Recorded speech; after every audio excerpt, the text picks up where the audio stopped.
sejak kebangkitannya, ulama bersama pengikut-pengikutnya istiqomah dan setia, jaga akidah dan sunnah Rasulnya. Alhamdulillah segala puji baginya, ulama bersama pengikut-pengikutnya istiqomah dan setia, menjaga agama manusia dan bangsa. Mari kuatkan niat kita, kita bulatkan tekad kita, terus lanjutkan amal kita, mengembangkan hikmah kita. Assalamualaikum warahmatullahi wabarakatuh.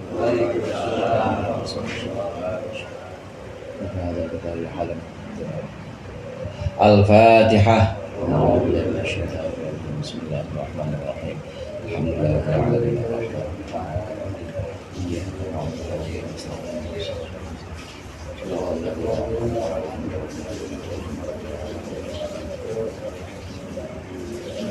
Alhamdulillahirabbil Alhamdulillahil jalali wal ikram ala ma akmalahu min dinil Islam. Wassalatu wassalamu ala nabiyil huda war rahmah al-mab'uthi bil kitab wal hikmah khatamin nabiyyin wa imamil mursyidin sayyidina Muhammadin wa alihi wa sahbihi wa atba'ihi ajma'in. Amma ba'd, fa inna ahsanal hadithi kitabullah wa khairul hadi hadi Muhammadin sallallahu alaihi wasallam wa syarrul umuri muhdatsatuha wa kullu muhdatsatin bid'ah wa kullu bid'atin dhalalah. Segenap jamaah al-halaqatul munfarijah yang berbahagia, sebelum kita mulai zikir, mari kita lanjutkan pengajian kitab Mau'izatul Mu'minin, ringkasan dari kitab Ihya. Bagian dari kitab Ihya diantaranya adalah Rubu'ul Adat atau seperempat yang merupakan penjelasan-penjelasan tentang kebiasaan atau adat yang memang juga dituntun, memang juga dibimbing oleh ajaran Islam. Di antaranya yaitu pernikahan. Kemarin kita sudah tahu di antara faidah dari nikah itu adalah anak, menurunkan anak atau keturunan, kemudian juga bisa memecah keinginan. Artinya di sini keinginan kita kesampaian, karena memang tidak bisa dipungkiri bahwa manusia itu punya keinginan yang disebut dengan kebutuhan biologis, apa ya namanya, kebutuhan biologis. Nah, itu bisa terpenuhi dalam menikah. Yang berikut ini adalah keadaan-keadaan atau sifat-sifat dari perempuan yang perlu kita perhatikan. Bismillahirrahmanirrahim. Qala al-muallif rahimahullah wa nafa'ana bihi wa bi'ulumihi fid dharaini amin. Ma yura'a min ahwalil mar'ati, ini adalah sesuatu yang perlu dijaga, yakni dari keadaan-keadaan perempuan.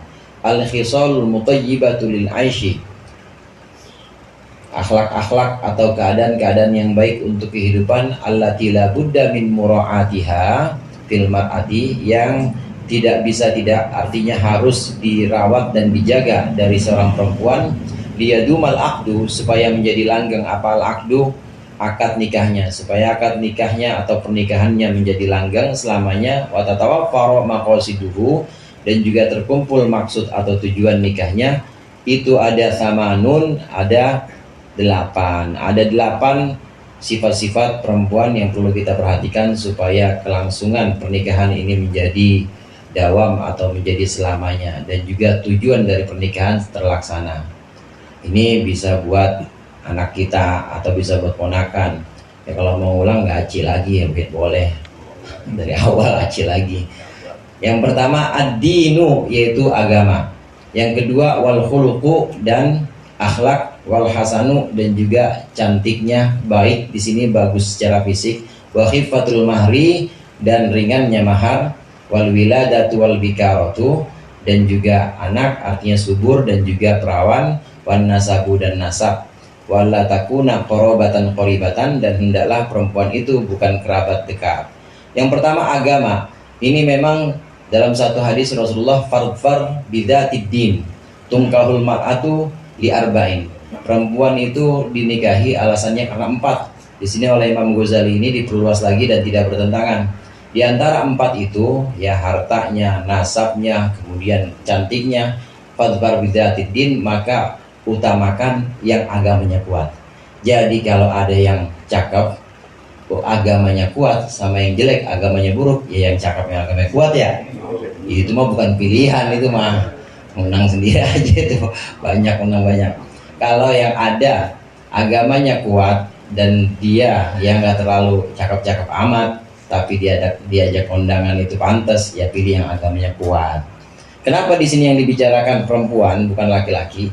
Ini husnuzon, Imam Ghazali husnuzon bahwa kita ini laki-laki kan yang jadi nahkodanya. Laki-laki inilah yang kemudian jadi kepala rumah tangga yang mimpin.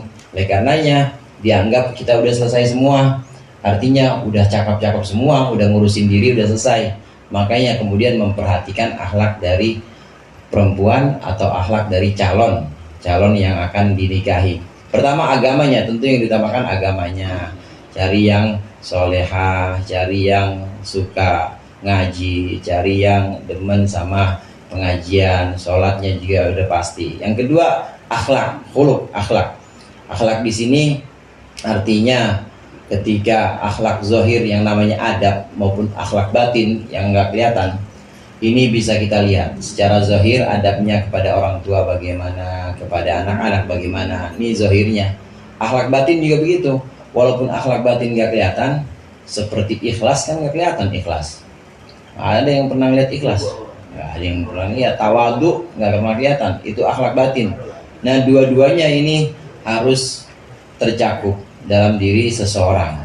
Kalau memang kita mau pilih yang akhlaknya secara zahir, adabnya, ketika dia ya ada pakewuhnya, kemudian ada tata keramanya secara zahir bisa kita lihat, dan juga hatinya ini tercermin dari perilakunya ini. Jadi perilaku bisa mencerminkan hatinya.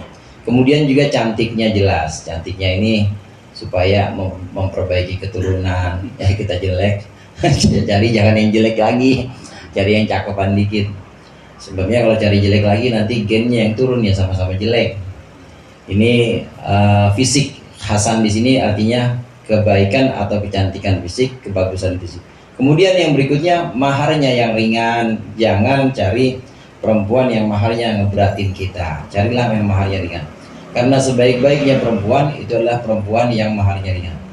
Sebaik-baiknya perempuan itu adalah yang mas kawinnya itu dia terima aja, mas kawin yang sifatnya itu tidak memberatkan laki-lakinya. Kemudian subur dan juga bikaroh. Bikaroh di sini artinya perawan, belum pernah punya anak. Kemudian nasab tentu. Kalau memang bisa kita pilih nasab, maka carilah nasab yang baik. Kita lihat tuh minimal dari kakeknya. Karena kalau nyari terus-terusannya ke atas ya susah. Kita juga kan namanya orang Indonesia, atasnya kita jangan-jangan nenek moyang kita masih Hindu semua. Masih pada agamanya atau agama apa ya, alhamdulillah ada Wali Songo. Kemudian kita kenal Islam melalui para kiai, walaupun dulu-dulunya itu nenek moyang kita mungkin belum Islam, tapi alhamdulillah kita jadi penganut Islam. Dan yang seperti ini banyak saudara. Nasab ini sebenarnya nggak usah jadi pembahasan, artinya sampai kakek aja lah, jangan ditelusurin ke atasnya lagi. Kalau ditelusurin ke atasnya lagi, tahu-tahu atasnya bajingan lagi, atasnya kan jadi repot. Dan itu tidak ada pengaruhnya terhadap yang sekarang. Artinya begini, ada 3 sahabat Rasulullah, ini yang jelas-jelas banyak atau beberapa ayat Al-Quran, bukan sahabat maksud saya, musuh. Ada 3 musuh Rasulullah yang dalam Al-Quran ini jadi asbabun nuzul, bahwa dia adalah orang yang paling menentang Rasulullah. 3 ini Abu Jahal, kemudian As bin Wa'il, Al-As bin Wa'il atau As bin Wa'il. Satu lagi ada namanya Walid bin Mughirah. Walid bin Mughirah, As bin Wa'il, Abu Jahal ini sangat menentang Nabi. Kafir dah, ingkar ya sampai matinya nggak iman dia. Madura itu ingkar. Pokoknya benar-benar kafir benar-benar. Nah, As bin Wa'il Ini meskipun di nas dalam Al-Quran banyak sababun nuzul, sebabnya turun ayat tentang orang kafir, ya dia ini As bin Wa'il ini punya anak namanya Amr bin As. Amr bin As jadi sahabat Rasulullah dan sahabat utama, termasuk 10 orang sahabat yang dijanjikan surga. Cucunya itu jadi Abdullah bin Amr bin As, itu juga termasuk sahabat Nabi juga. Jadi walaupun bapaknya dulu bajingan, walaupun bapaknya dulu belum mukmin, tapi anak-anaknya jadi sahabat dan menurunkan orang-orang soleh. Abu Jahal kita tahu juga, Abu Jahal anaknya namanya Ikrimah. Ikrimah ini termasuk sahabat utama juga, yang karomahnya juga kelihatan banyak. Karomahnya Ikrimah bin Abu Jahal, padahal bapaknya Abu Jahal. Begitu juga Walid bin Mughirah, sangat menentang Rasulullah, tapi anaknya namanya Khalid bin Walid. Khalid bin Walid ini jadi sahabat Rasulullah juga, yang kemudian memimpin berbagai macam peperangan yang membawa panji-panji Islam kepada kemenangan. Jadi kalau mau cari nasab ya jangan panjang-panjang bahasnya, yang penting ya bapaknya bagus lah begitu. Nasabnya adalah nasab orang-orang yang baik. Kemudian yang terakhir, untuk mencari calon perempuan buat ponakan kita atau buat anak kita, hendaklah jangan kerabat yang dekat. Kalau dalam Islam itu sepupu boleh nikah sama sepupu, karena memang bukan mahram. Bukan mahram, tapi di adat Indonesia, ini bukan cara Islam, di adat Indonesia itu ada istilahnya apa ya, nggak elok atau pamali lah, pamali. Ada lagi. Iya, itu adat sebakul jadi 2 bakul. Yang sononya punya adat, yang sini punya adat. Jadi yang ketemu jelek, yang sini jelek juga. Dua-duanya jadi jelek. Itu sepupu dengan sepupu. Walaupun dalam Islam boleh, tapi jangan kerabat dekat seperti ini. Ternyata penelitian saudara, orang yang masih sepupu itu, yang masih saudara dekat, ini secara genetis juga nggak bagus, nanti keturunannya akan punya satu kelemahan. Ada gen yang lemah yang kemudian diwariskan.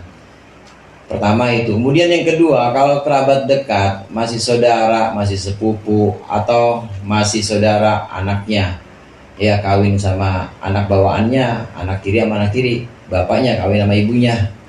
Jadi bapaknya punya anak, ibunya punya anak juga, jadi bapak sama ibu kawin, anak tiri sama anak tiri kawin. Ini kalau bisa bagus sih, jadi bagus. Cuma kalau berantem, bisa berantem dua-duanya ini. Ini kerabat dekat.